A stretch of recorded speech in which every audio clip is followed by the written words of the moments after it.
Okay, karibu sana katika channel hii.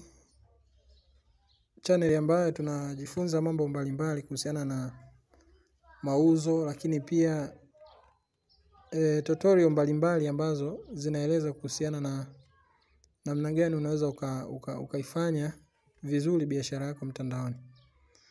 Kwa hiyo kitu cha kwanza ambacho nakukumbusha ni kwamba ili kuendelea kupata faida kama hizi, usisahau kusubscribe katika channel hii na kuweka notification ya kengele ili kuendelea kupata kila video ambayo tunaiupload katika channel hii.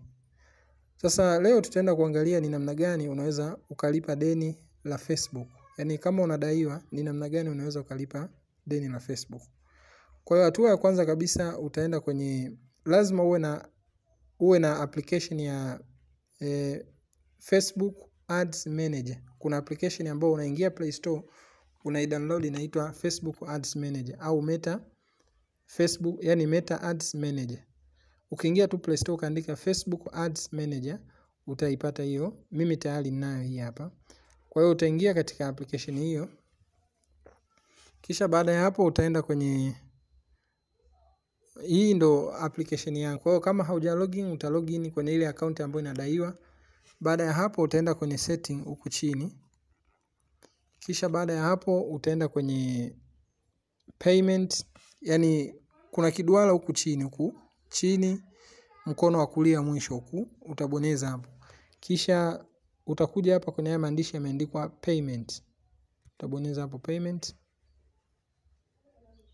Kisha watakuletea, kwa hiyo watakuonesha hapo unadaiwa kiasi gani. Kama ni $3, kama ni dola ngapi. Kwa hiyo utafanyeje? Utabonyeza hapa palipoandikwa pay now.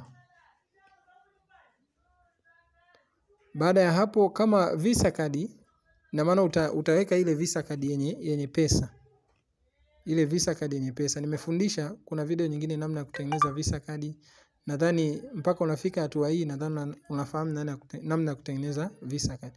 Kwa hiyo utaweka ile Visa card yenye pesa ambayo unataka kulipa deni. Na uhakikishe hiyo Visa card ina kiasi ambacho unadaiwa kwenye akaunti yako.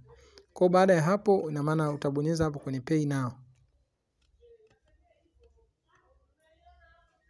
Kwa hiyo ukishabonyeza pay now, na maana tayari utakuwa umelipa nini? Umelipa deni lako. Kwa hivyo ndo namna ya kulipa deni la Facebook. Asante sana na karibu sana.